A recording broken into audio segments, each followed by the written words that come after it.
Welcome to Keith Knight, Don't Tread on Anyone. Today, I'll be talking about a philosophy, and I am able to debunk it. So we're going to have one of a defender of the philosophy on the show to try to make some sense of what we're dealing with. His name is Esoteric, the Free. Eso, thank you for coming on the show. No problem. I'm glad to be on. So what is your political philosophy? Well, I would consider myself to be an anarchist, and I consider myself to be an anarchist because I am in opposition to all forms of coercive political rule. I think that people should, that all associations should be based on voluntary associations, and that the state is at its core a coercive parasite. It's a parasite which operates purely around using violence to try and enrich itself and make society worse off in the process. So I heard in one of your videos, you actually said that taxation is theft. How is taxation theft? Well, it's a coerced contribution to an external entity with the intent of depriving the original producer and owner of the property in question. So it's not a voluntary association, and it's backed up with the threat of violence. For example, if you were to refuse to pay taxes, well, then people would come to your door and arrest you. So, and essentially, that's just a fancy way of saying they'll either throw you into a cage or you'll be killed.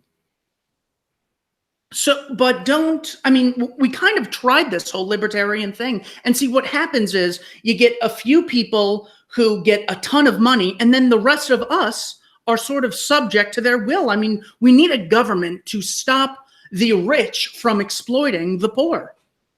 Well, when have we tried libertarianism as a concept? That's my first question. Well, I mean, there have been a few examples of stateless societies throughout history, but if you're talking about societies which have had states, such as a great example, a lot of people, these minarchist types would like to point to, would be the early United States when it was still under the colonies. I mean, even from the beginning, I mean, the entire settlement was founded by the London Company, which was simply an extension of the British government. And the entire revolution was financed by the Bank of England with loans issued by Nathan Rothschild. So, from the beginning, the entire concept of a republic was essentially just feudalism trying to sustain itself without a mercantilist economy, because the mercantilist economy had become impossible to sustain.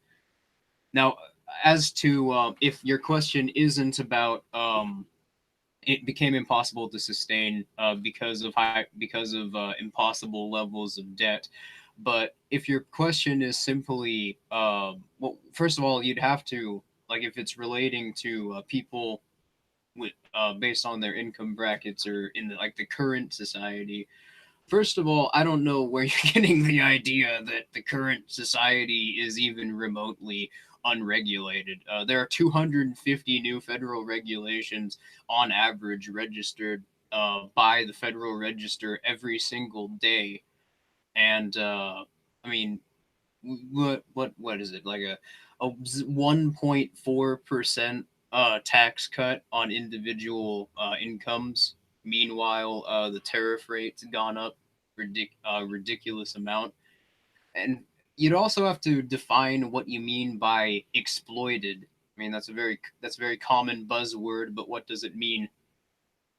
So by that, I simply mean the employer is basically the government of my life. I have to work to live. And when I go to them, I basically don't have any negotiating power. I'm one person. They're these fat cats with billions of dollars. That is immoral. That's why we need a state as a mechanism to counter the rich exploiting the poor.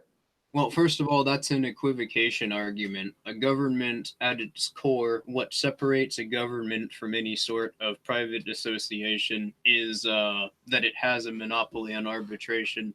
And why that's important is that the government having a monopoly on arbitration, it allows it to operate in violent means and to simply rule that its violent means are not criminal and that there was no victim, or that victimless actions are now criminal, even though, yeah, they're by definition they're not crimes because no one's been victimized in the process.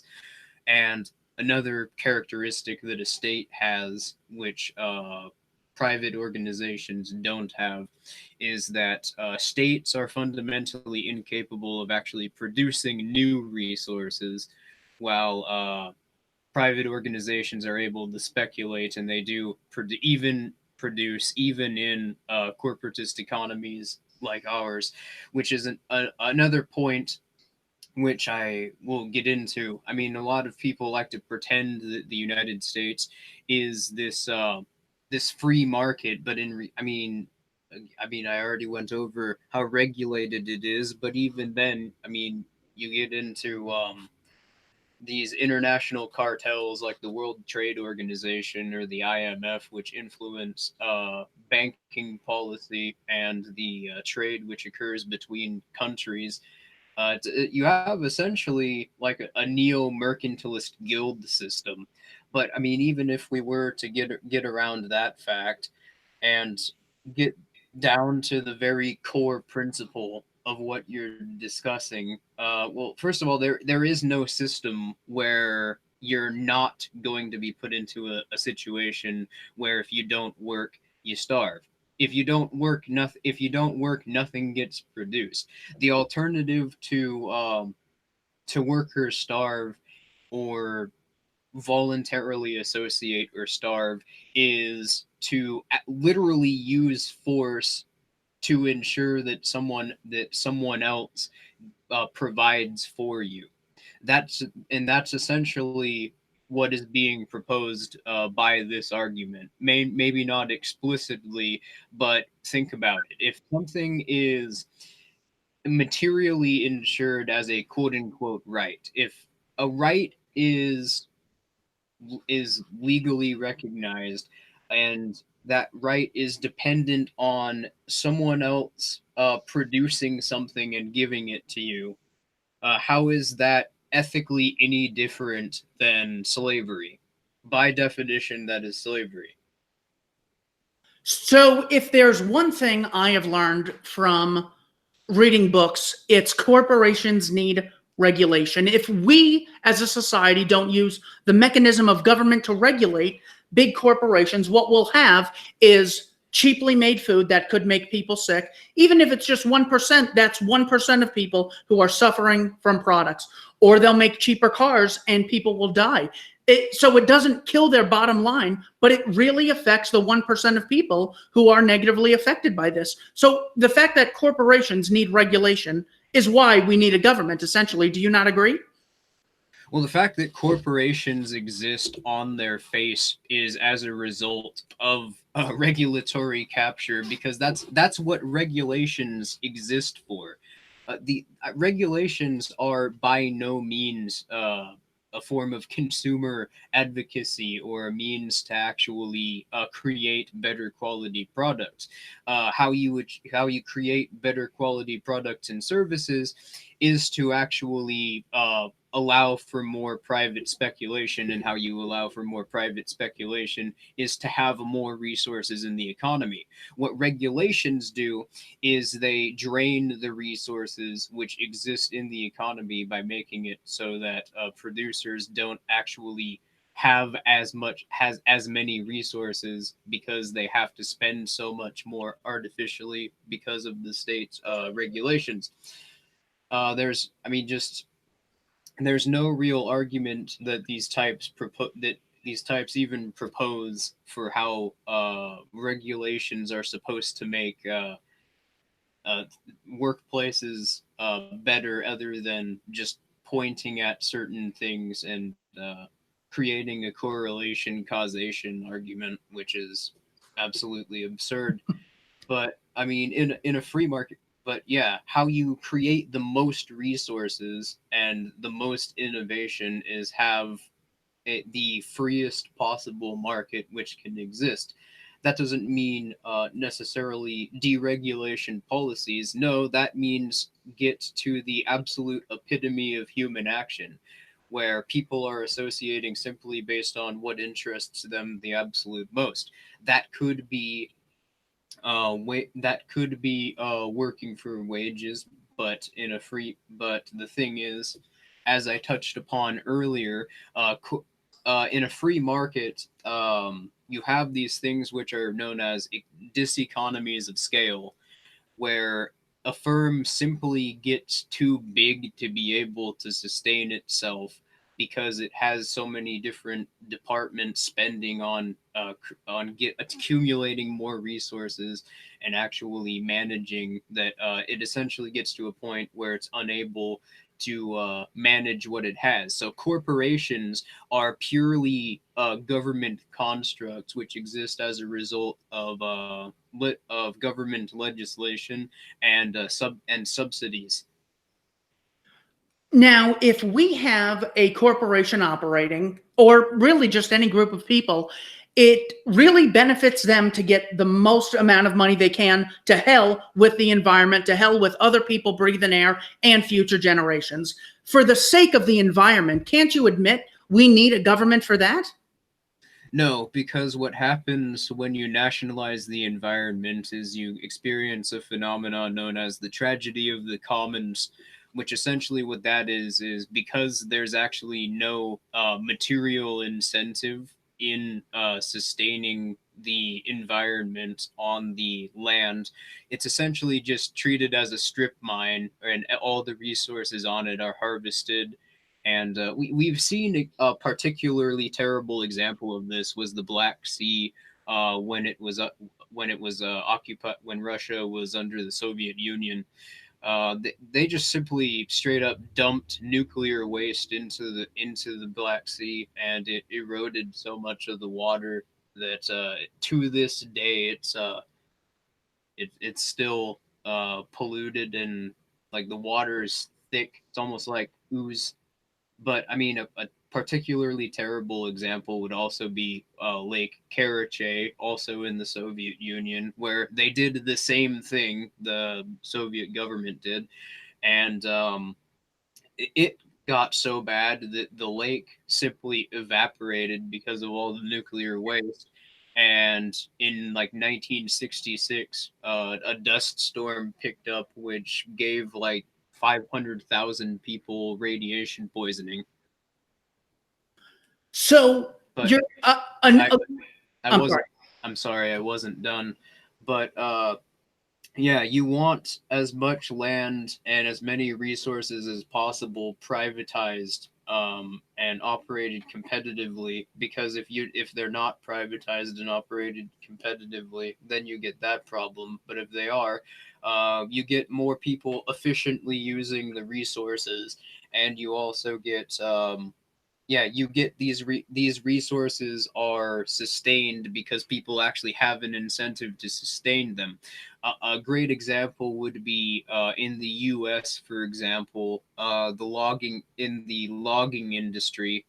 86% of all the trees which are planted every single year are planted by logging companies.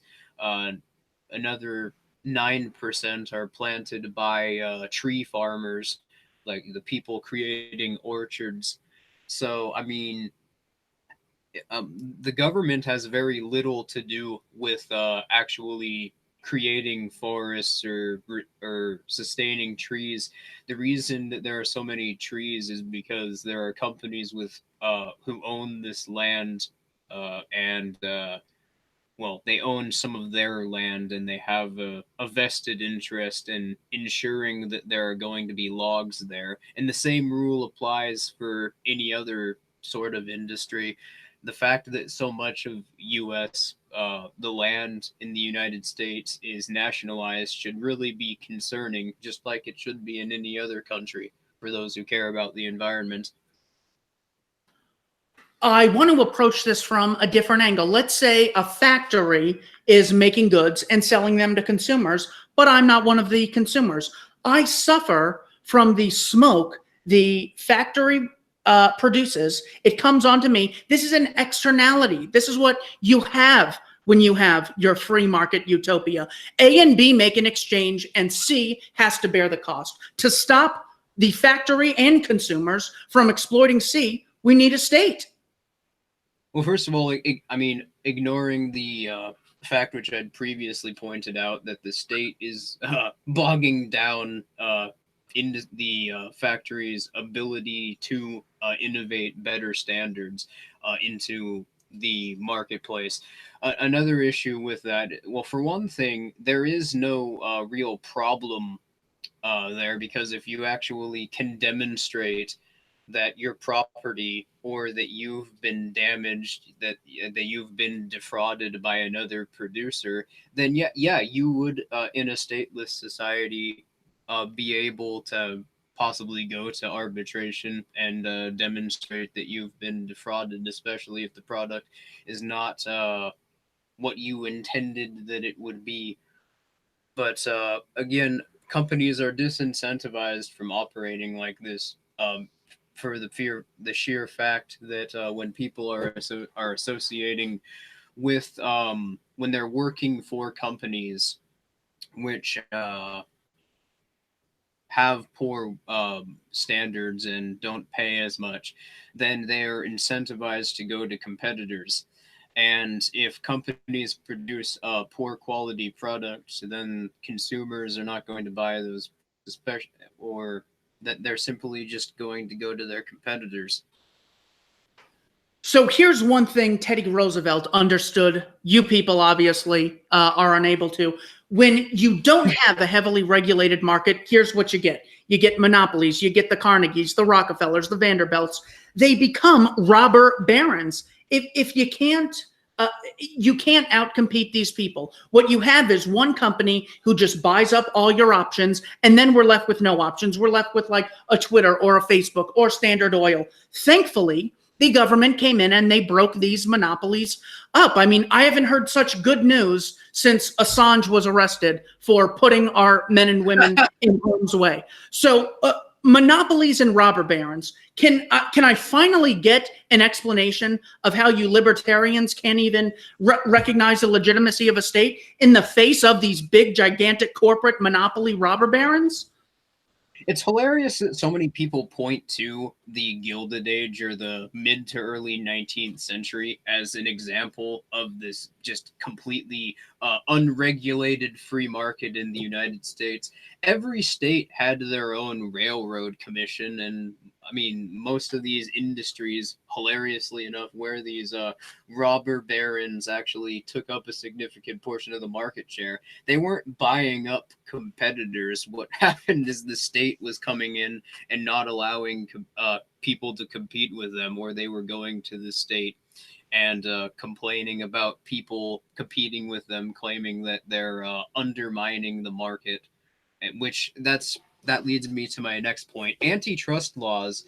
It's really interesting that you bring this up, because antitrust laws were actually they were actually lobbied for by the Rockefellers and the Carnegies, and they were pushed heavily by Standard Oil and the Carnegie Foundation, specifically because the government has basically the ability to well, I mean, they could issue eminent domain before, but that's essentially what antitrust laws are. They're used as essentially a de facto eminent domain. Whenever a company engages in a practice that the government doesn't like, they hit them with an antitrust suit and force them to do whatever the government wants them to do. Like back in, I think it was 2004, DARPA wanted Microsoft to contract with them to develop some software for the U.S. military, and Microsoft refused. So the U.S. government hit them with an antitrust suit and forced them to associate with it.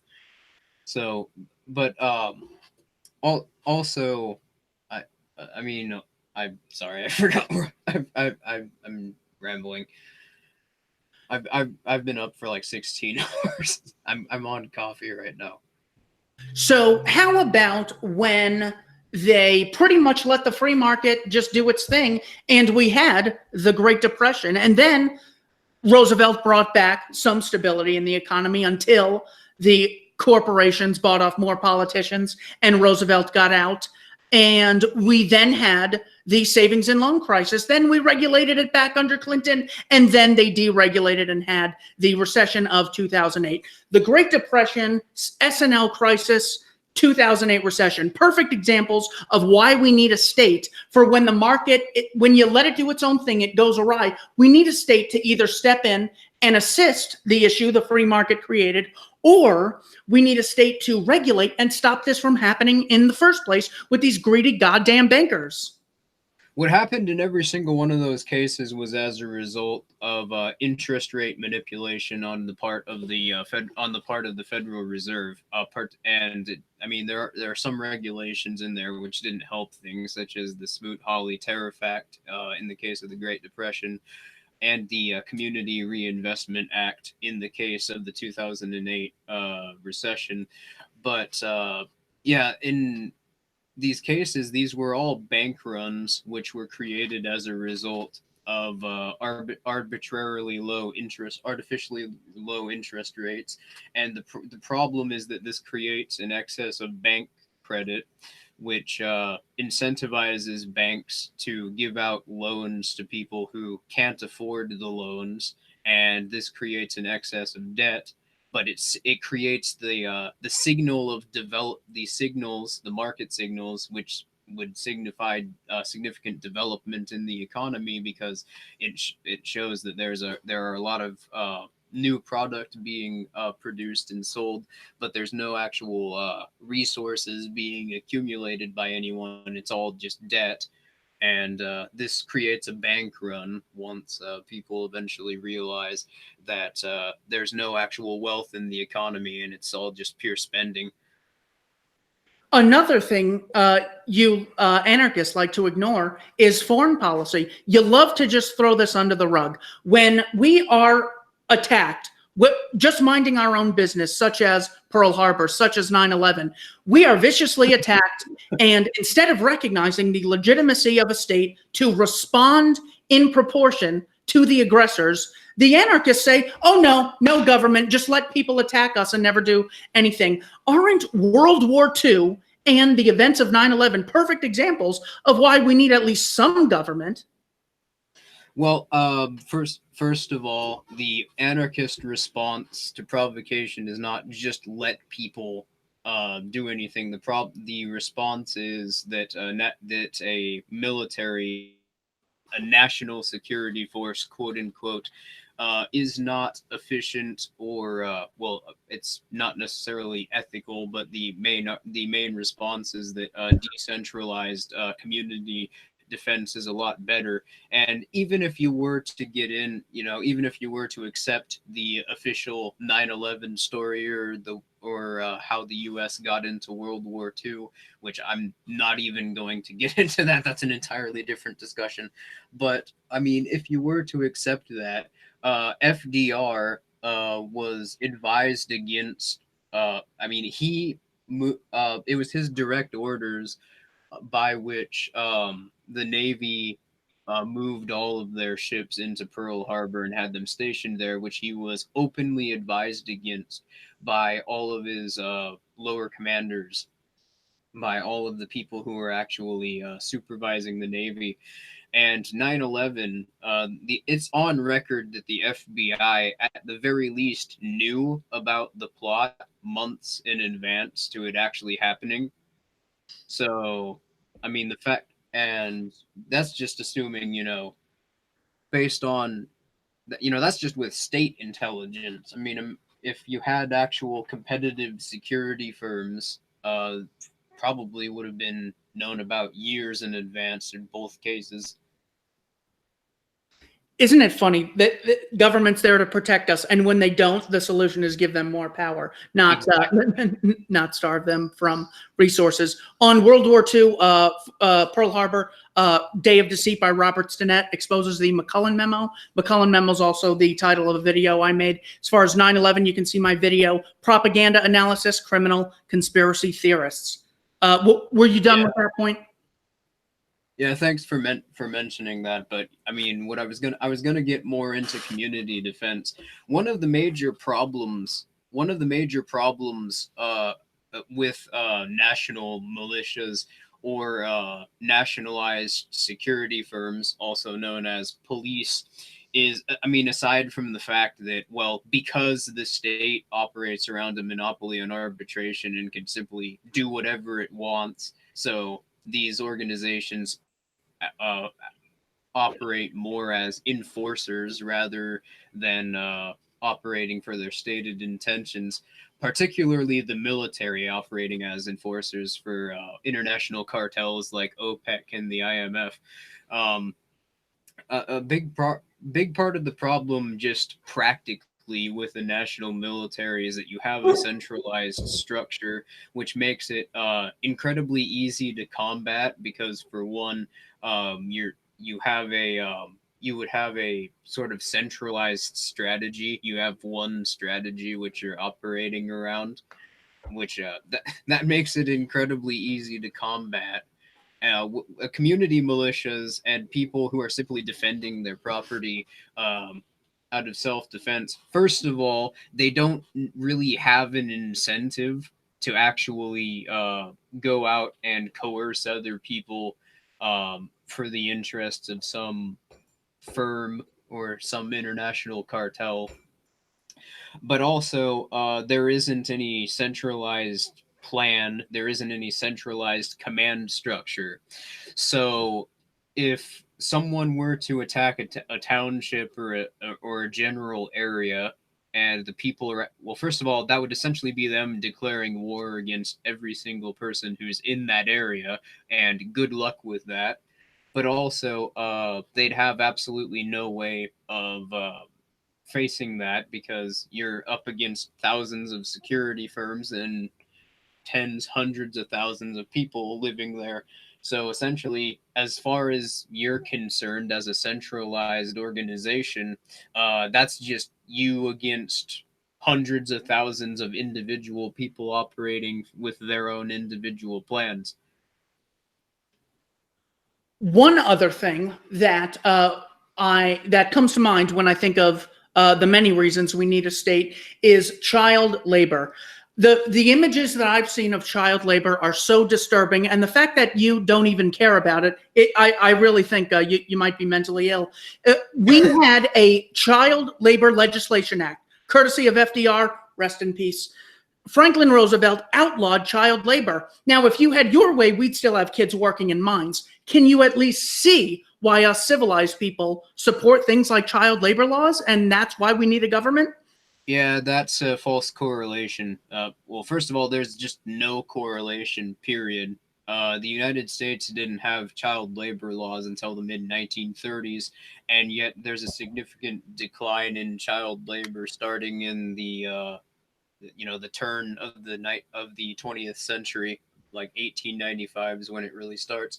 That's because it was innovated out of the marketplace, just like I was mentioning earlier, with changes in the markets and working conditions and efficiency becoming a lot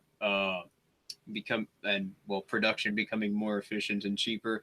This is as a result of market conditions, specifically innovation and investing resources into better commodities, which allow for this sort of practice to be profitable.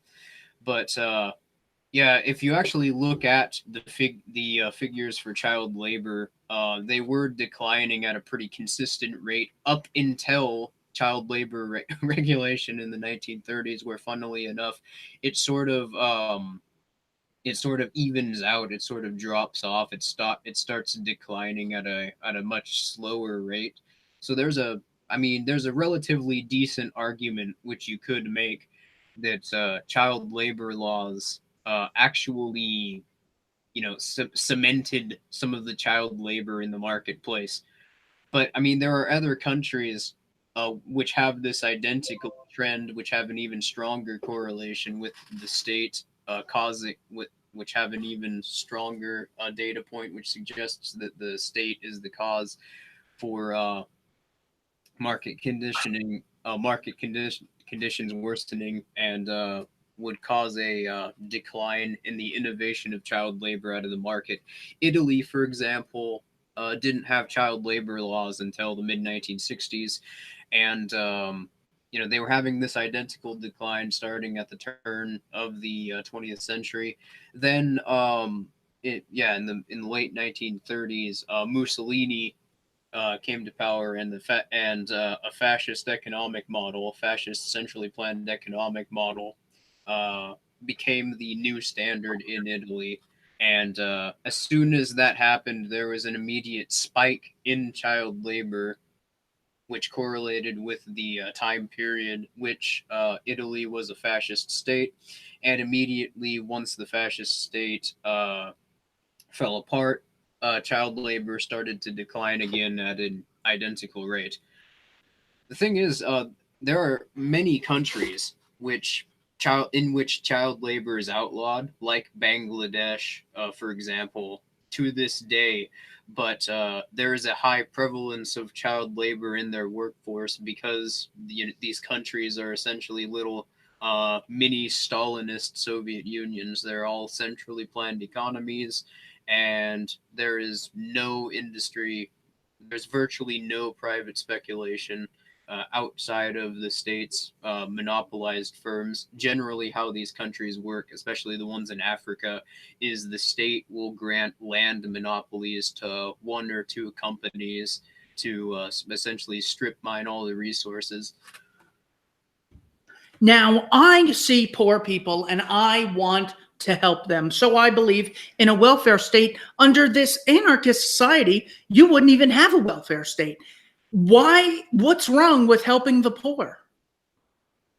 Well, for one thing, there's the problem. Which, first of all, you'd have to define what you mean by a welfare state first. I mean the government recognizing among the populace it's responsible for protecting, saying these people are in the lower quintile of income. We are going to make sure they have a social safety net. They will not go without food, water, clothing, shelter, healthcare, all of which are rights. Well, that doesn't really answer my question, and that's fine. That's generally what the types of people who unironically argue this point. That's an argument which they'll propose, and they'll propose it exactly like that. So you're doing a good job emulating them, using these vaguities to engage in a form of obscurantism, which would allow them to essentially, if you get into arguing a specific point against them, they can simply say, "Well, that's not what I meant," or they can use that to sort of imply arguments based on facts which aren't actually supported by the facts. But yeah, I sort of was already going over this point with the problems caused by increased taxation and regulation earlier. Like, imagine thinking that making it so someone has less money is going to mean that they have more money. But yeah, the problem with the welfare state is quite simply that it makes people more poor, depending on the specific, well, based on all the policies. But I mean, again, you'd have to specify, like, minimum wage.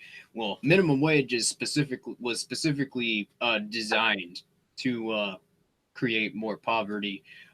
It was first proposed as a way to keep. It was first proposed by eugenicists as a way to keep groups which they don't desire out of the marketplace. Then in the 1960s, they switched that around to frame it as a welfare benefit. Same goes with most of the other policies. But I mean, if you don't, if you want to support, the poor, or you want to give to then just give to charity. There's no reason why you should be stealing other people's resources, especially when supporting a welfare state or welfare state policies by default make it so people have less resources that they can accumulate. It creates more poverty.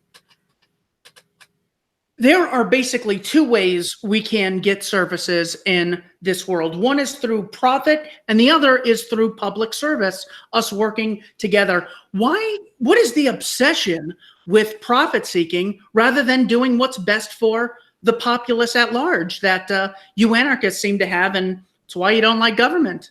And that's a false dichotomy, actually. The state operates for well, you could say that it's profit, but it operates to accumulate resources for itself as well, and the people who are running it, mainly so that it can sustain itself. But yeah, the profit incentive, the difference between the state and private actors is again a difference of private actors being able to actually produce more commodities and having an incentive to speculate with their resources, whereas the state has no incentive to speculate with its resources and is simply a parasite which just drains and redistributes among its various programs. But another problem with the state is because of this, it operates on an exponential growth curve, and that's something that a lot of statists and libertarians alike don't necessarily seem to realize, is that because the state is not capable of actually producing any new commodities, but it operates on an exponential growth curve, this makes it inherently unsustainable. This also means that as the industry in society tends to become more expansive and more resources are accumulated, the state will need to expand its influence over society in order to continue sustaining itself. It's just a vicious cycle. And by doing that, it also means that there are less resources able to be produced in society, which means that the state needs more resources, but can't accumulate more resources because less resources are able to be produced, which is why all states, which is one of the main reasons why all states will inevitably collapse. And it happens quite commonly. I mean, not to get off topic, I'm sorry, but it happens so commonly that based on the economic structure of in question and how many like the size of the industry and population in the specific region, you can have a generalized basis for how long that state is going to last before its government defaults and a new government takes its place. One thing that Alexandria Ocasio-Cortez, as well as Bernie Sanders, have done a great public service in is exposing the amount of inequality that arises when people are not regulated by a government. You have some people with billions of dollars. You have other people at the poverty level. This is obviously something that the free market yields. How can you not see the inequality that exists in America and the world today? Let's just talk about America. In America today, and still cling to this libertarian notion of we don't need redistributionism? Well, the concept of income inequality is a bit of a misnomer in the way that people like AOC argue for it, because it implies that if there's one group which has more wealth, then that is the reason why people who have less wealth don't have that wealth. And that's not, I mean, it's sort of a cliche at this point, how many times that's been pointed out, even by more statist economists, that the economy is not a zero-sum system.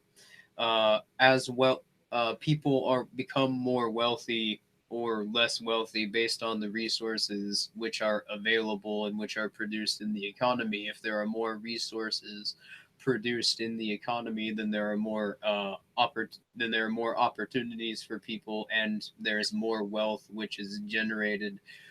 So actually, it's rather ironic that people say this, because it's actually the free market which reduces the said inequality. It makes it so more people have more financial opportunities, and consequently, there are more people able to enter the market, which increases the amount of competition which exists, and constantly improves their quality of life, and makes things more affordable, to the point where anybody, more people have these resources available to them.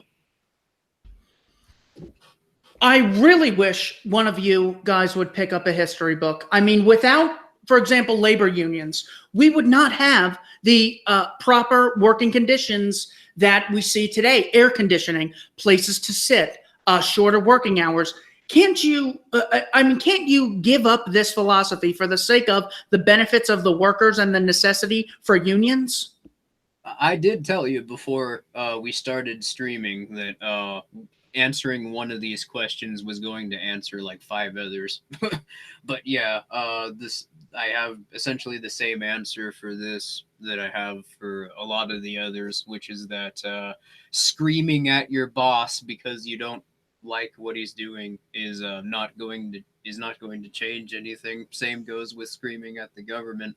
What you need to have simply more resources. You need to have more competition. You need to have freer markets. If you really wanted to get into community organizing, quote unquote, what you should be doing is you should be creating counter economic networks which undermine the state's ability to regulate markets and make it so there are more commodities there are commodities which are easier for people to become which make it easier for people to become self-reliant producers, and disincentivize um, association with corporatist entities. But when you have this sort of free market, it's no different than taxation. Taxation, okay, I'll admit, is give us your money or we'll kill you if you resist. But when you have this free market, if I don't work, I die. Same thing. Well, that's just sort of, the scarcity is just sort of reality. Again, if you're not working to produce commodities for yourself, then someone else is doing it. There's no way around that. And so the argument is not that there shouldn't be a worker starved system, because that's not possible to work around when you get down to it due to the laws of thermodynamics. But yeah, the best that you could do is have in terms of working or starving, just ethically and practically, is you have a system where more people are able to have access to more wealth for themselves, and all associations are voluntary so that people can act in their own self-interests, and the opposite is slavery and poverty, basically. When people are free, they don't always do what's moral, though. And that's another reason we need government. We have so much food, so much healthcare resources in the world, yet there's still people that go without. I refer to this as death by free market. That kills millions of people a year when we have the resources and they're not allocated properly. That's why force is justified through the mechanism of the state. Why do you defend death by free market? Well, I don't terms like death by free market. No, in a free market where people are producing commodities specifically so that they can obtain resources, they're directly incentivized to make their products as decent as possible, as efficient and as high quality and as low cost as possible. because if they don't, then a competitor will, in order to obtain a larger market share. And yeah, and a big part of the problem with that argument also is that profit in a free market, firms which operate for profit are not necessarily the only function. And that's something a lot of libertarians don't also go into, because there's no policy system, there's no economic policy, so individuals are purely just operating out of their own self-interest. And I'll admit, for the most part, that's going to be based on profit-driven enterprise, simply for the fact that that's sort of a universal motivator, and also that generates more wealth. But I mean, there's also going to be mutual aid communities. There's going to be gift-based exchanges. There are going to be charitable organizations. So I mean, if you want more access to resources through different means, then I mean, you can work for somebody and have them give you something in return. One thing that you also never recognize is intergenerational wealth. No Rockefeller, no Koch brother relative is ever going to have to work again in their life just because centuries ago one of them did something or other. This intergenerational wealth that is inherent to the free market is another reason we need government. Why can't you admit that? Yeah, that's demonstrably inaccurate. By the second generation, 50% of all families who are descendants of extremely wealthy producers tends to lose it, and by the third generation, it's up to 90%. I mean, that's just simply a myth. I don't know where, like, even in the current economy. But I mean, also, given the sort of incentive structure and competitive nature of a free market anarchy, I mean, it's even less likely that, I mean, it's probably by the first generation, they're not necessarily going to lose all their wealth. But if someone does somehow manage to become more exceptionally wealthy than everybody else who's incredibly wealthy, then yeah, they'd lose that, because children are not their parents. They don't have that business sense. They're entirely different people. Now, Cory Booker is leading front and center the fight against careless gun conversations that we are having in America. We need gun control. Obviously, America pretty much has no gun regulations, and that's why they lead the world in homicides, and they pretty much always will. You know what? I actually don't think it's funny. I think we need common sense gun laws in this country. What is wrong with common sense gun reform? Well, first of all, the statistic that there are more homicides in the United States than there are in any other place in the world is generally manipulated, first by other governments not reporting certain homicides or certain crimes under that statistic, but also because they tend to manipulate the y-axis of some of their charts, and that's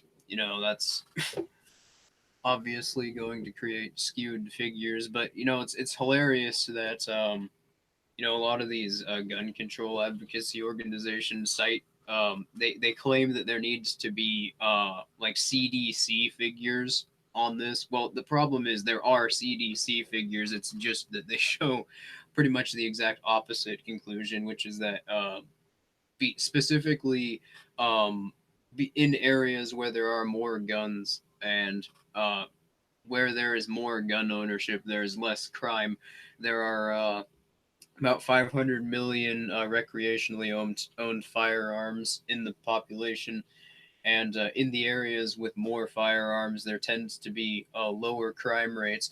But also, there are roughly, according to the CDC, just purely out of crimes, there are only about 18 to 20,000 violent crimes committed annually. When these organizations say 93 deaths a day by firearms, That's just purely disingenuous because they're including suicides, or they're including acts of self-defense. But if you were to look at the violent crimes which are reported to be stopped by people who are holding guns, then that figure is actually about 2 to 3 million annually, according to the CDC's own figures. So all the evidence that we have available shows that violent crime is reduced by increased firearm ownership, and I think the reason is obvious. I mean, a lot of people who attempt to victimize someone are scared away just at the sight of a gun, even if even if they too have guns, because they go into, they simply, if they're trying to commit a robbery, they simply go into that thinking they're trying to score some jewelry or something, and they're not willing to actually risk their lives for it. But even then, I mean, I'm so sorry, but yeah, but even then, I mean, if you look at these gun laws and these background checks, the other problem with them is that they don't allow for people to legally be able to defend themselves from criminals or aggressors, whatever you want to call them. Pretty famous example is that I feel I can't believe I can't remember their name off the top of my head. You probably know it, but that one that who was killed by her boyfriend, and she couldn't buy a gun because she had a felony, because when she was a teenager she was smoking. She smoked some weed. Shawnee versus Winnebago County. Yeah, Yeah. I'm pretty sure that's the case. Which, by the way, that's a great Supreme Court case for all you statists out there who would argue for nationalized security firms, because specifically what the result of that case was that the police have no obligation to serve people, have no obligation to serve private citizens, despite the fact that the population are forced to fund them, and that's hardly the only case where the government was sued, and that was the conclusion. There was another one just recently. One of the Parkland families tried to sue the police department, and that was the conclusion of that case as well. Yeah, that and Warren versus District of Columbia are the only two that I'm familiar with because of Michael Humer's book. But speaking of courts, you anarchists don't even believe government should have courts. You want this private, a private court system. In other words, I get mugged and I don't have my Bitcoins for the court that week. I just don't get a judge. I don't get to achieve justice. The one judge can be bought off by a corporation. Have you not thought about this at all? How could private courts actually work? Have you not seen how courts currently function? I mean, that's basically what happens all the time. If you have more wealth than the average person, you can just buy off the court, because that's ultimately all that the state cares about. They legitimately don't have, I mean, just as we just touched upon, they legitimately do not have an incentive to serve people. They only operate around accumulating more wealth, more resources for themselves at the direct expense of everybody else. Now, as for the concept of a justice system without a state, I've been going throughout this interview, I've been highlighting the issue with a rule of law or a monopoly on arbitration, as I've been referring to it. This isn't at all a justice system, because the point of actually having arbitration and having these hearings is because somebody is victimized, and the criminal, if they're actually guilty, is supposed to compensate the person that they've victimized.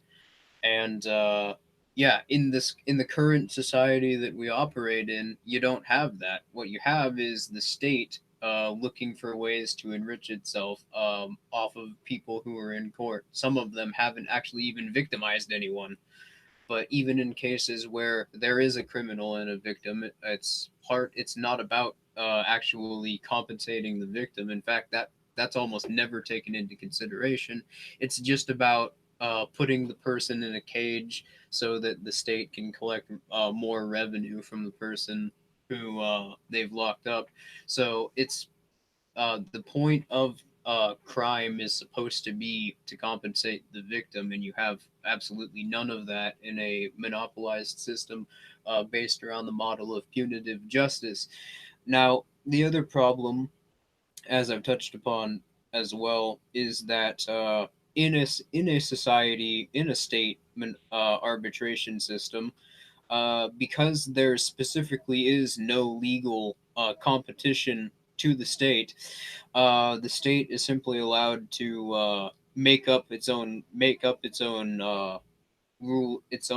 arbitrary rulings as laws, quote unquote. So, somebody who's a criminal and victimizes somebody else, that's not actually a crime. Somebody who is a victim and tries to actually get justice, that's not a crime. So the state's not even going to do anything about that. In fact, in the case of the police, there's a direct incentive structure for them to coerce other people, because if they if a police officer ends up killing somebody, they have to write a report about it. It's mandatory that they write a report about it, and they'll get paid overtime while they're writing that report. But on top of that, they also get paid time off.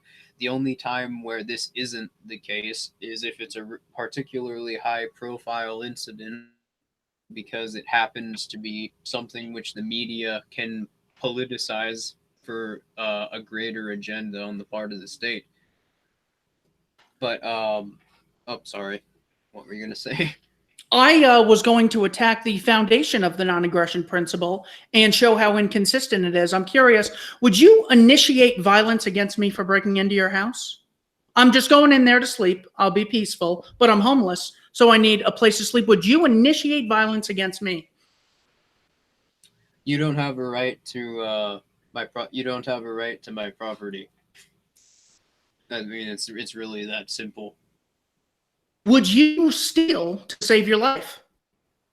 What was that? I think you cut off a bit there. Would you steal bread to save your life? Would I steal bread to save my life? Yes. I mean, there's a pretty common situation. There's a very common thing that statists do where they engage in whataboutism. It's what people refer to it as. I believe that there's a formal, more colloquial term that this fallacious argumentation is, but it's where the range of possibilities are severely limited to a false dichotomy to make an opposing argument arbitrarily seem more absurd than it actually is. But no, actually, I would just go to a charity organization and get some bread, or I would go to a mutual aid society and do some work for somebody to get their bread.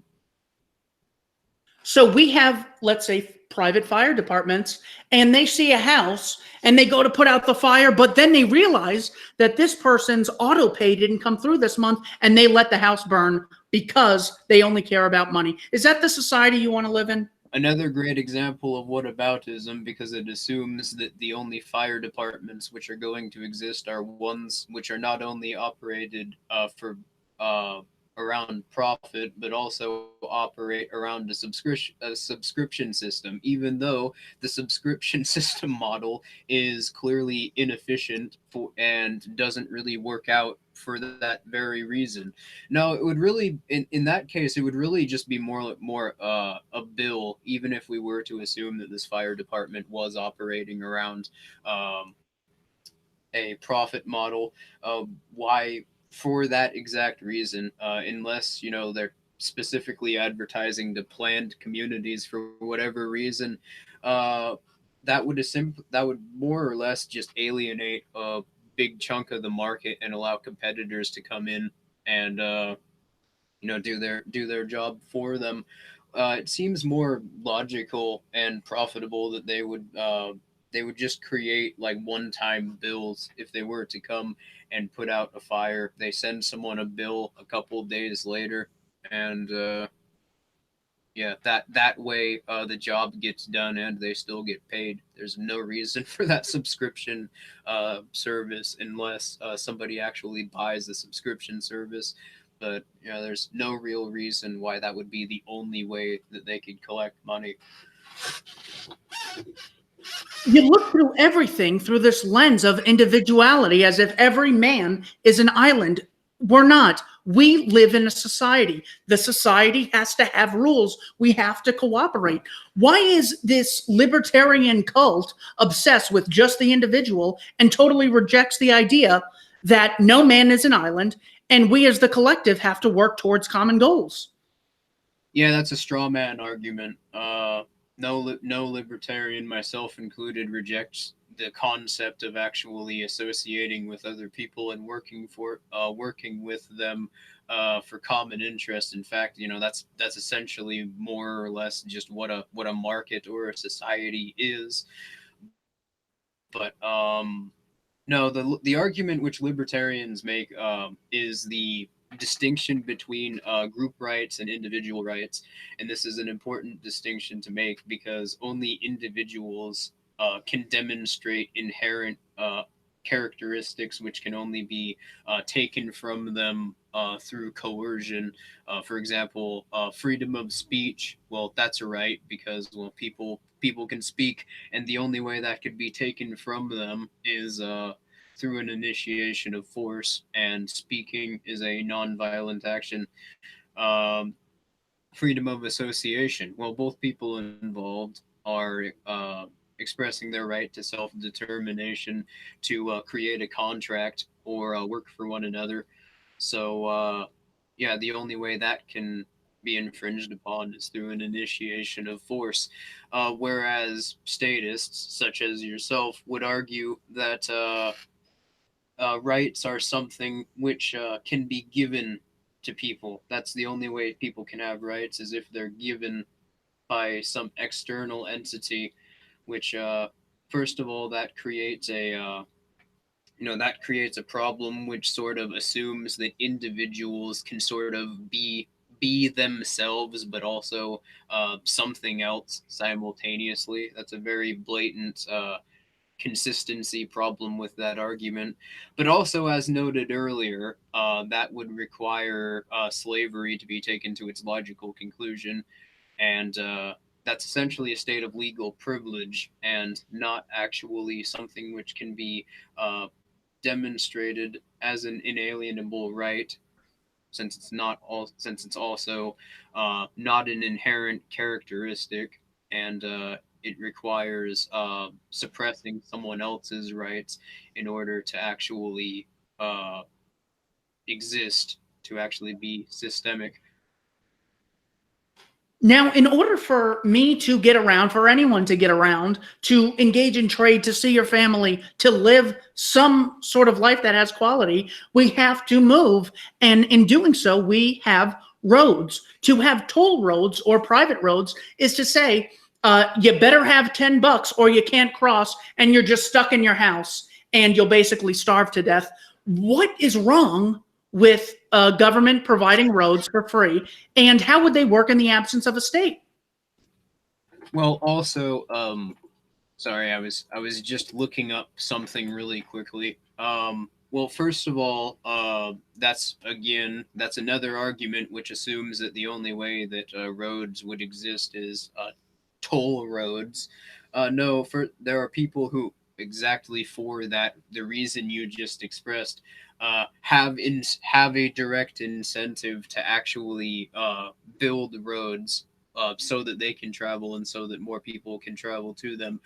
Businesses and people just simply out of their homes have a direct motivation to do that. A great historic example of this exact situation happening, well, aside from most of which would demonstrate not only the efficiency of people acting in their own self-interests building roads, but also the inefficiency of states building roads would, other than every road in the United States which existed prior to 1933, would be Route 6 in Iowa, which, if you're unfamiliar with Route 6 in Iowa, that was a road which was built from Omaha, Nebraska, basically to the other side of Iowa, by about 10,000 farmers in the morning of.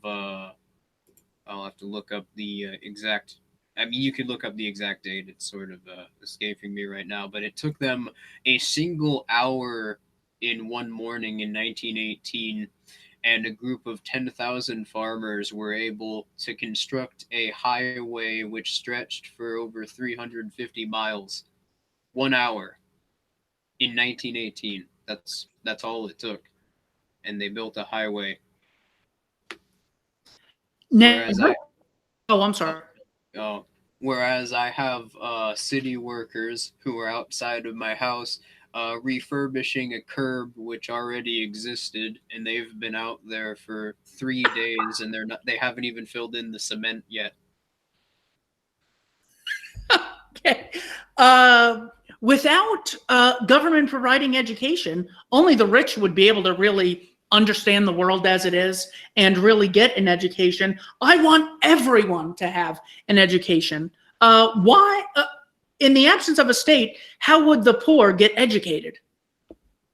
Well, first of all, the government education system was fundamentally designed for essentially the exact opposite purpose. People think of education systems as systems which are intended to actually, give people abilities so that they can function in everyday for the real world and in everyday life.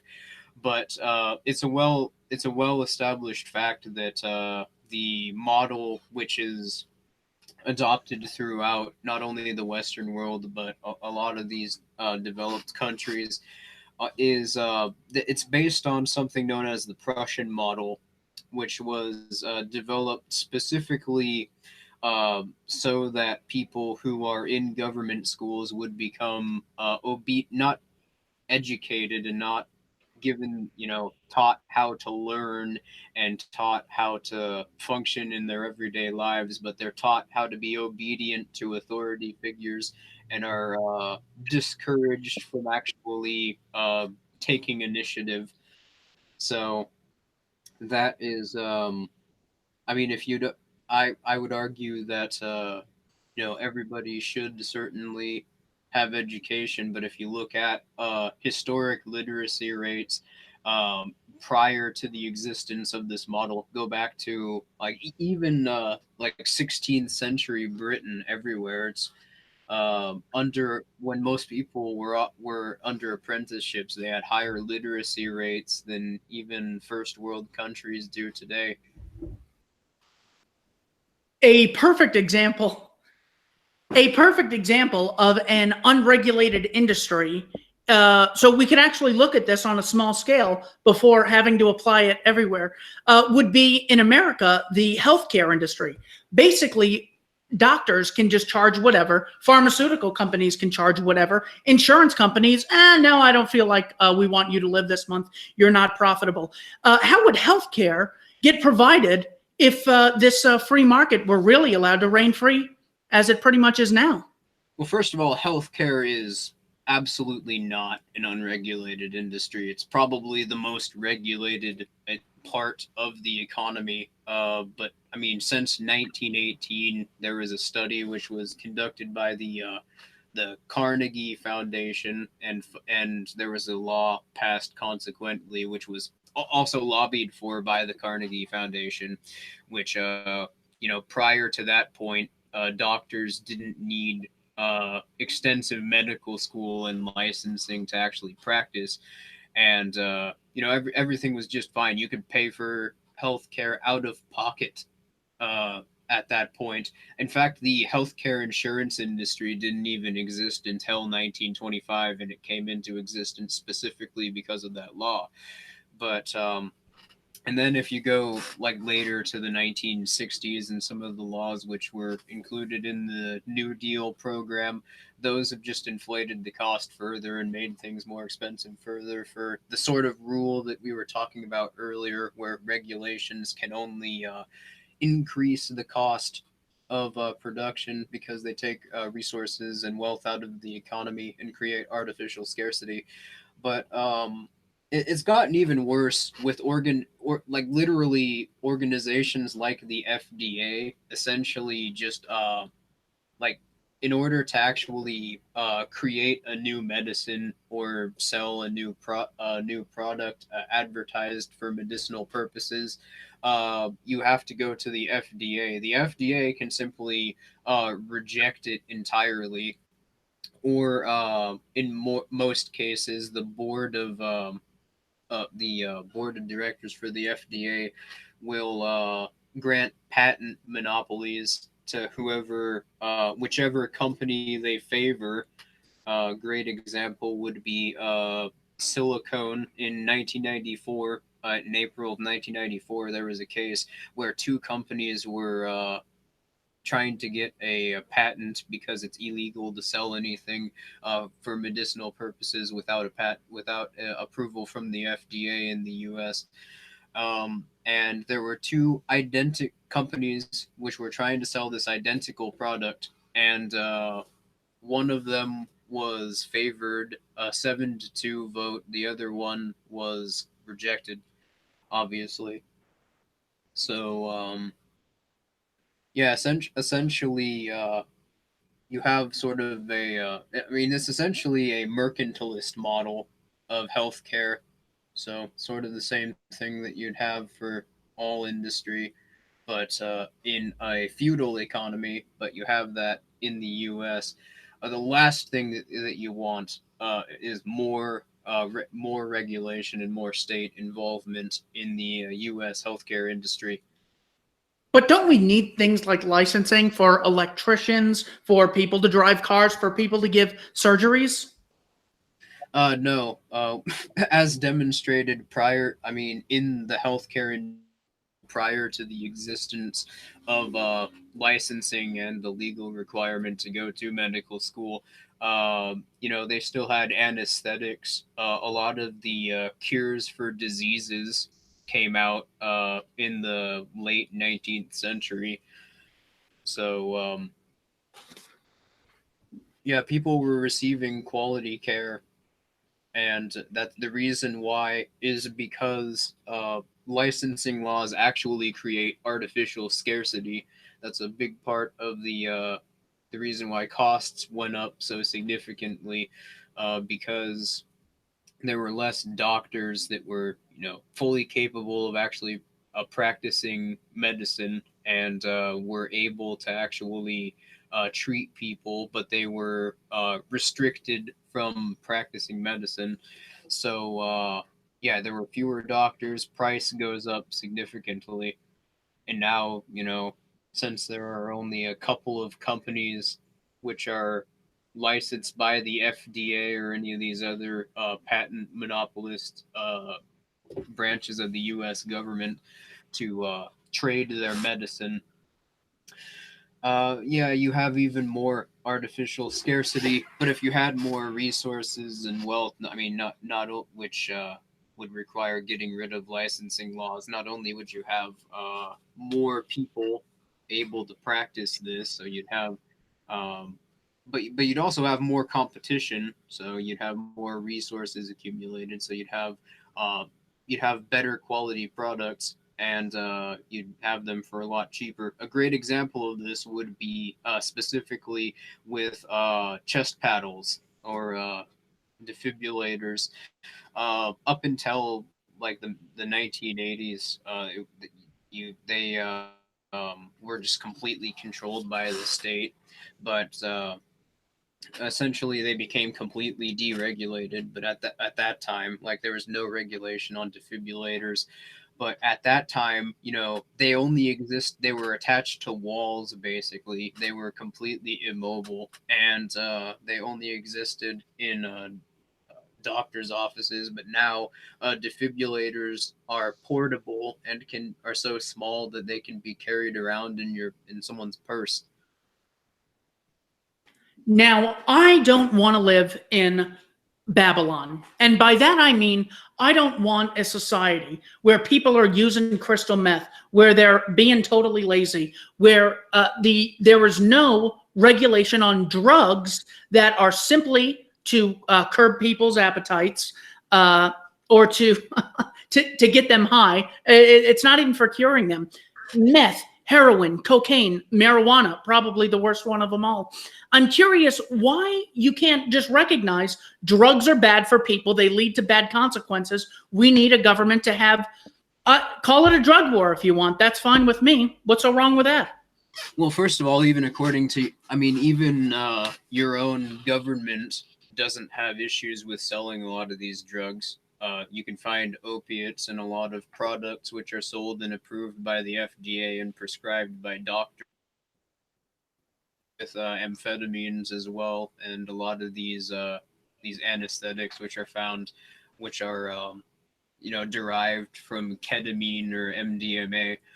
But also, the other problem with that is that this argument sort of makes the assumption that people who use these drugs, they become sort of dependent on the drug simply because of the chemical hook. And there have been extensive studies in countries which don't have this quote unquote drug war, and have actually decriminalized these drugs and have firms which are able to treat people and give them therapy. That the problem which causes addiction is not the chemical hooks in the drugs. It's the reason people start doing drugs so heavily in the first place. It's because their life sucks and they do it as a form of escapism. So all you're going to do by creating stricter drug laws is you're just going to create a bigger incarceration problem, especially when you have no actual means for people to solve their addiction if you don't even seem to understand what's causing the problem in the first place. How But would I'm sorry. I'm sorry, but also another problem another issue with street drugs is that if you had a completely free market, and if there was no state involvement, these would become a lot safer. So for the few people who actually did have some issues they needed to be dealt with, or who simply want to party, if they are completely unregulated, then they're going to be a lot safer, and they're going to be newer versions which are created a lot faster, which they're not as risky. You're not going to have it's going to take a lot more to overdose, or you're going to have there's going to be a lot fewer side effects. But another big part of the drug war, problem with the drug war, the reason why the state loves it so much is not because they're benevolent. It's very weird how statists will, they'll argue against monopolies and against private businesses, because they argue that private businesses don't have any incentives to serve people, but then they'll turn around and argue for FDA patent monopolies and licensing laws which allow only people who go through the state to produce, giving them effectively monopolies over that industry. And they assume that the state operates benevolently. Well, no, a lot of the street drugs are actually peddled into this country by the CIA from foreign countries. Most famously, you had the soldiers protecting that heroin crop over in Afghanistan. But recently, and this story completely went under the radar, but that migrant caravan you keep hearing about, not the migrant caravan, but the drug cartels you keep hearing so much about, the reason that we need to build a wall. Yeah, well, one of these militia groups who, you know, went down to the border and are trying to stop people from coming into the U.S., initiating force against them. They stopped people who were carrying a couple dozen kilograms of cocaine. I think it was like, I don't know how much. I think it was like 300 or 400 pounds. But the people who were driving the car on behalf of the drug cartel were actually CIA agents. Yeah, for more on that, you can check out Gary Webb's work and Michael Rupert. I'm forgetting the other names, but yes, absolutely. Or the movie Kill the Messenger with Tom Cruise talks about Barry Seal. Well, yeah, the reason why the state, I almost completely forgot to mention, but the reason why the state loves the drug war is so that they can so that they can actually get more money off of under the table. Like they're bringing drugs into you know, communities specifically to make profit off of them for under the table expenditures through the CIA or off the record military programs. So, how would a children's rights be protected if there wasn't a government? Well, there are a couple of different ways. First of all, there's simply guardianship, or the more legal term, which I can't remember off the top of my head, wardship. That's what I mean. Children, they have self ownership, but yeah, for their interests, they can associate with parents under a wardship, or yeah, under a sort of that's sort of more or less how it would work. You don't need a state to recognize that. That's my point. Sorry, I'm just that's one point that I haven't gone over quite a bit, and there's still a lot of debate about that. But um, yeah, I mean, it's just like anybody else. I mean, if you're asking the question about child rights, I mean, it's no different than really anything else. Why do you need a state in order to have those recognized? I mean, all the state really does is just you know, rob, steal, and kill people. Rob, steal from, and kill people. So it doesn't really have. I mean, as of even under the state, you know, you have some atrocious things being done to kids, both officially recognized, you know, these adoption systems for complete, and kids being taken away from their parents for completely arbitrary reasons, but also, I mean, like there was that boarding school in Florida recently where there were some landscapers, you know, looking over the property and, you know, trying to improve it, and they ended up uncovering like 50 dead bodies of children who went to the school while it was in operation throughout the mid 20th century. And then, you know, you've got all these sex trafficking rings, which it's on record that police are aiding and are involved in these child sex trafficking rings. It's a big part of, you know, how they're even able to operate still, because police are involved. Well, my general takeaway is that this sort of works in theory, but not in practice. What do you mean by that? The libertarian ideas of non-aggression, good theory, doesn't apply to the real world. I mean, that's sort of a weird. I mean, the way that that's phrased, I don't really. There's not really a way that you can respond to that. It doesn't mean anything. Well, first of all, I mean, it's a complete misunderstanding of. I mean, if it is it even implying that the non-aggression principle is like some sort of law which is enforced, because that's one of the biggest misunderstandings about the concept of natural law. It exists, and it doesn't require a centralized monopoly on arbitration to exist. It exists because we can demonstrate these rights to be self-evident through applying logic consistently. We can apply logic consistently and ensure that it's applied as consistently as possible through decentralized competitive arbiters, and on top of that, I forgot where I was. I think that was about it. But yeah, I'm sorry about that. No, that's fine. And you know what? I actually have a solution.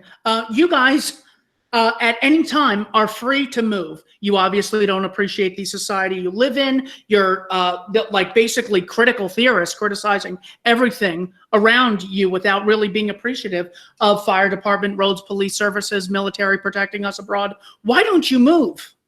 Well, critical theorists are deconstructionists. That's different. That's not mutually exclusive from libertarianism, but it's also not what libertarians are necessarily doing. Plus, as I've gone over before, libertarians don't reject these services. They just don't think that they should be provided by the state through coercion. But I'm sorry. Ask the first part of that question again. I'm curious why you guys don't move. All right, that's the other part of that. Well, what you're doing is you're shifting the burden of proof by asking that question. It's not us that have to justify why we want to disassociate from the state. It's the state that has, or the politicians, which have to justify why we should be forced to associate with it, since it is the positive actor in this situation, and asking otherwise is attempting to prove a negative. I mean, it appears very cosmetically similar to arguments which aren't fallacious, such as the argument that, for instance, somebody can be removed from my property, that they can, and that's not a fallacious argument, that they can be asked to leave from my property, but that's entirely different because I can demonstrate that I own my property, and somebody who is coming onto my property is they're attempting to exercise dominion over something which I rightfully have dominion over. So by doing that, they're the active party because they're declaring an active force, whereas I'm not wanting to associate with the state, so the state is the active party there. Whenever I hear about solutions to the issues, I often get answers like agorism, blockchain, and cryptocurrency. What are those? Well, cryptocurrencies are a system of it's a decentralized network, encrypted network of currency exchange, where people. Well, I mean, do you want a technical explanation or do you want a simple one? But basically, that's the simple explanation. It is a decentralized service, so there's no host network, and nobody actually owns it. There's new code which is programmed into it by people mining each individual block in the network, which is essentially how nodes communicate with one another. Is they all go to these each individual node communicates with something called the block, and the blocks communicate with the other blocks. But each time a transaction occurs, a new line of code is written into the block. So each time something is mined out of a crypto mining software, or each time a trade occurs, it occurs and it's updated automatically through this network. That's why the blockchain system is necessary, because otherwise it wouldn't be able to update, and it also you'd suffer from the issue of double spending, which is that people would be able to spend more than what they have essentially. But agorism more or less, well, sorry, I jumped ahead of myself, but also private encrypted ledgers are exactly as they sound. They're ledgers which exist on encrypted programs, which an encrypted program, for the record, is a program which essentially a computer, in order to access it, it's protected by a ever-changing math problem, essentially, where and in how computers access files would be to simply try and figure out this math problem, but in an encrypted software, the numbers and values are constantly changing, so it's basically impossible for a computer to figure it out. And the only way to access it is through generating keys. So the person who owns the file can generate a key, which they can send to another person, which would allow them access to the file, or in this case the wallet or the ledger. So it's essentially a property ledger, but the only person that has access to it uh, is the person who owns the property. And yeah, the way that you would exchange properties by exchanging ledgers, like demonstrating ownership of property, you would exchange ledgers uh, with this. But also, agorism, more or less, is a general anarchist strategy, so it doesn't belong to any particular school of anarchism. It is simply a method of achieving political change which relies on trading around the state and depriving the state of revenue by either creating networks which encourage people to disassociate with the state and make it more profitable for them to trade around it, or by creating new innovations which encourage self reliance and peer to peer associations. I mean, that's more or less the same thing, but there are just different ways of engaging in counter economics. But yeah, as noted earlier, this used to be very high risk, and yeah, there are times throughout history, uh, which, by the way, is how we know that counter economics is a successful strategy, because there have been times where depressions have happened throughout history, and as a result of the depression, people found it to be completely unprofitable to work within the state markets, so they started trading under the table. It's just that the problem before was that yeah, they could only trade with gold or silver, and because the state has really always had a monopoly on preferred mediums of exchange, and nothing like cryptocurrency really existed, because the states have always had monopoly on currency. They were easily able to track down people who had gold, because in order to get gold, they would have to exchange it for through banks, and of course, since the states have sort of a monopoly on banks, or all the banks which operate are closely associated with the state would be able to have access to all these accounts, or the banks would give the to the state. It's relatively easy, and that's exactly what happened in the Great Depression.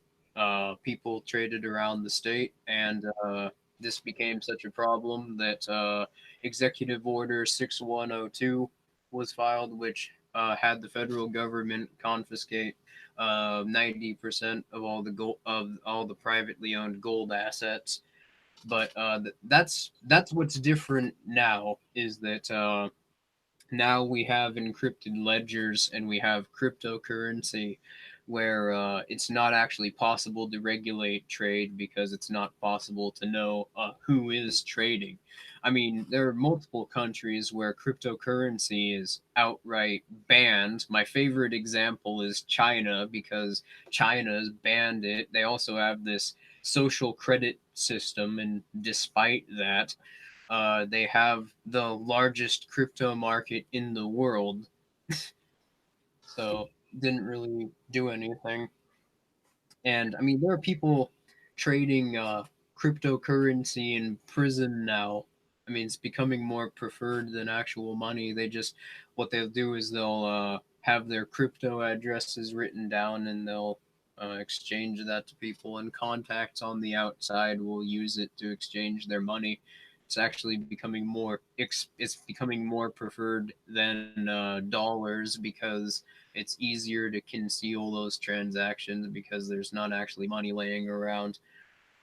But yeah, if you actually start engaging in counter economics, if you start making statism simply unprofitable, and if you start actually depriving the state of revenue, they'll be unable to coerce people because they won't have the funds to actually sustain a lot of their services. So, and so naturally, you'll just start seeing a lot more innovation and creation of resources within the state as the market tends to form around these decentralized associations. And I mean, you'd even start seeing these corporatist companies either completely disband because they're not able to sustain themselves because the state's no longer funding them, or because in the case of Kroger, for example, it's becoming more unprofitable to use credit cards than cryptocurrency. That's actually something which has happened, by the way. The grocery chain Kroger has stopped accepting Visa credit cards and have implemented a cryptocurrency payment processing system. And that the reason why is because credit cards have become unprofitable. I mean, you look like I'm boring you to tears. I'm sorry. No, you know what? The reality is I don't understand it. So I'm on one thing you say, and then I'm trying to understand it in my head and grapple with it, and then you're onto something else, and I'm like, I swear to God, it's not boring at all. I tend to ramble quite a bit, but I'm explaining it about as I'm explaining the technical aspect of something that it's very difficult to explain, I suppose. But yeah, in terms of counter economics, for it's both a better means of achieving stateless society. First of all, because it's mainly the inevitable conclusion of a free market. The state will become completely unable to actually regulate transactions because they've essentially innovated past the state to where the state can collect resources to sustain itself from people. I mean, this is what's already happened in Greece. Their economy collapsed back in like 2012, and since then, I mean, like a couple years back, they officially announced that only like 10% of the population paid their taxes. Everybody else is just trading in cryptocurrency, and they're starting to create, like, in apartments, they'll create these communities where they'll have like gardens set up, and they'll start essentially creating these local economies within their neighborhoods, and they're able to profit and become wealthy through there. That's an example of counter economics actually making statism impossible, but that was accelerated mainly by the fact that there was a market crash which occurred in that country, which made legal trade completely unprofitable.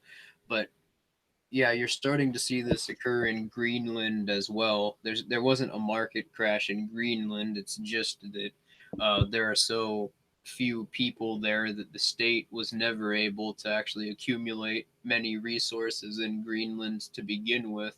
So now people are creating these local economies and trading around the state, and they're suffering largely the same issue. But just generally, uh, as a form of direct action, all libertarians have to do is get together and create resources.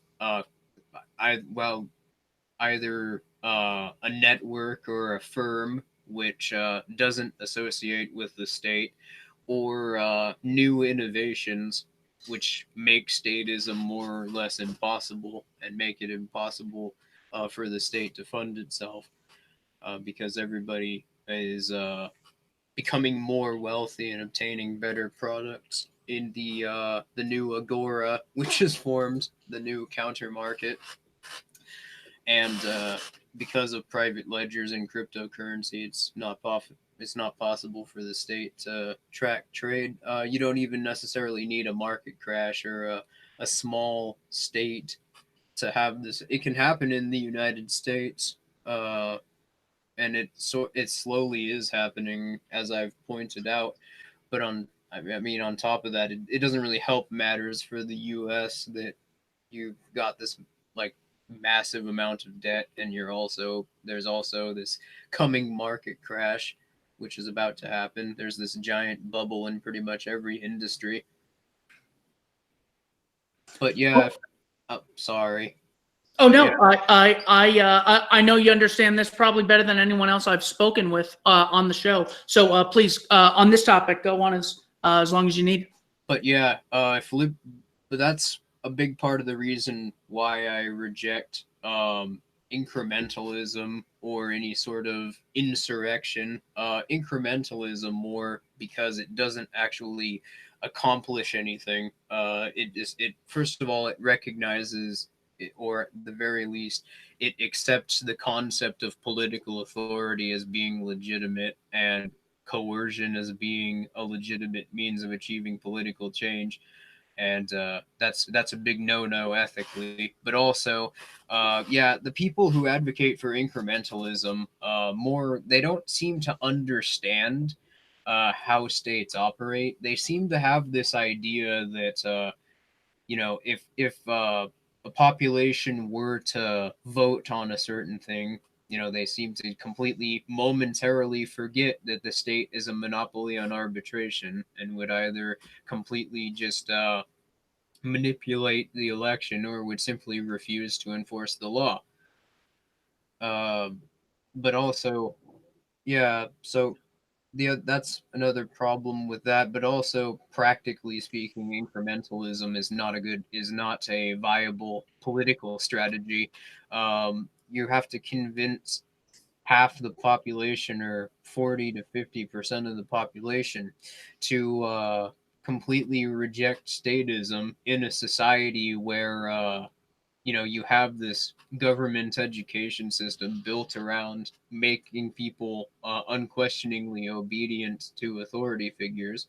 And then you also have this media, which is constantly spreading this misinformation to people. And, this is sort of off topic from agorism, but a lot of people, even on that, they have this sort of idea where, media lies are very apparent and straightforward because they don't have a deconstructionist approach with looking at the media and their media analysis. And that's sort of, I mean, you have these programs like Operation Mockingbird, and I mean, there was a panel hosted by the Council on Foreign Relations a month ago where the former editor of Time magazine, who was also, I forget what department, his name was Richard Stiglitz, I think, probably thinking of a different guy because that doesn't sound right. But you can look up former chief editor of Time magazine from like 2006 to 2012, and you'll find who I'm talking about. But he essentially admits that the Department of the United States government, which he was in, is functioning as a Ministry of Truth, a propaganda public relations division. I think it was called the Department of Public Relations, something like that. I'm sort of drawing a blank right now. I'm sorry. Yeah, his name. Oh, God damn it. Former editor of Time, former Undersecretary of State for Public Policy. Yeah, was his title. Policy. Sorry.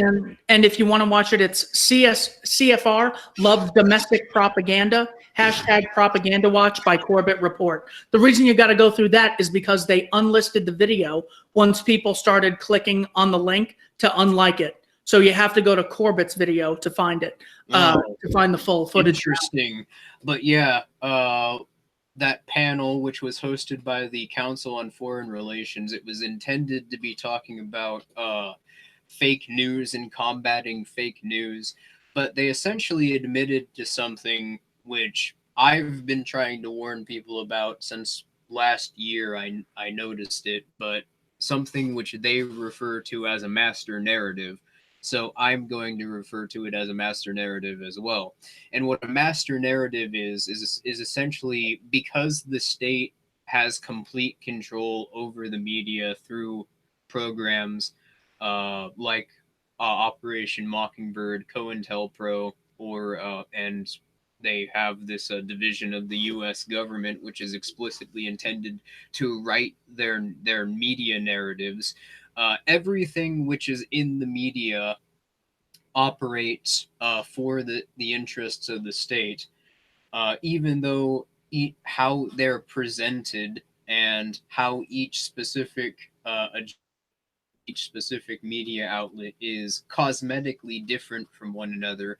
If you actually completely, like, this is what I've noticed, is that if you were to completely just take the conclusion alone of each story or each couple of stories which they push, and you were to take them together, you'd find that they're all identical, or that they advocate for an identical sort of policy. So you have each individual outlet creating these narratives which operate in the interests of a master narrative.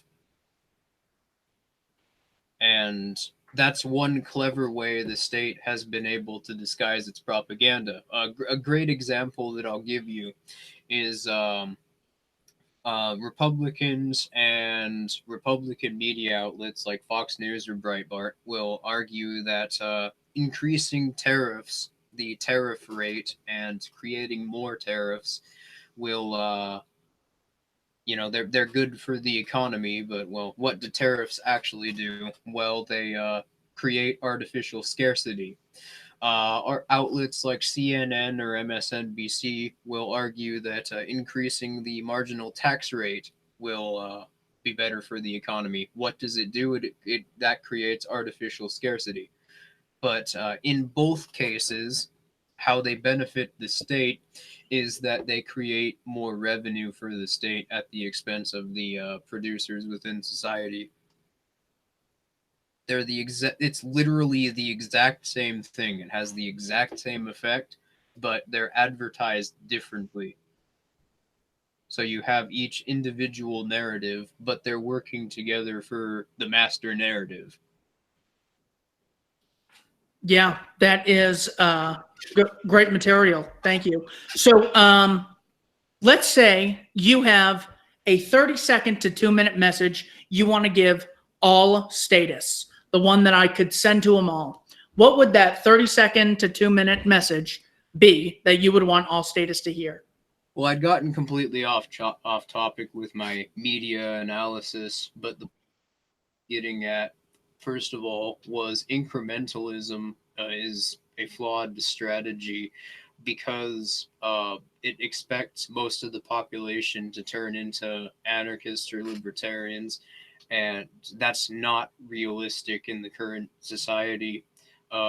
Insurrection also is just straight up not libertarian because it uses coercion to implement a new system which is intended to replace the state. That's the reason why revolutions always tend to create a more expansive state immediately after.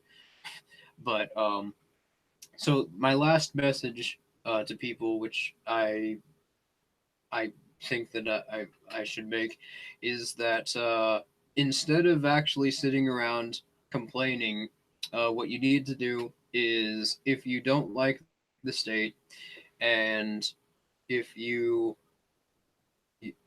you're an anarchist, what you should do is you should start growing some plants in your house. I don't necessarily mean like marijuana. I mean like just start a garden.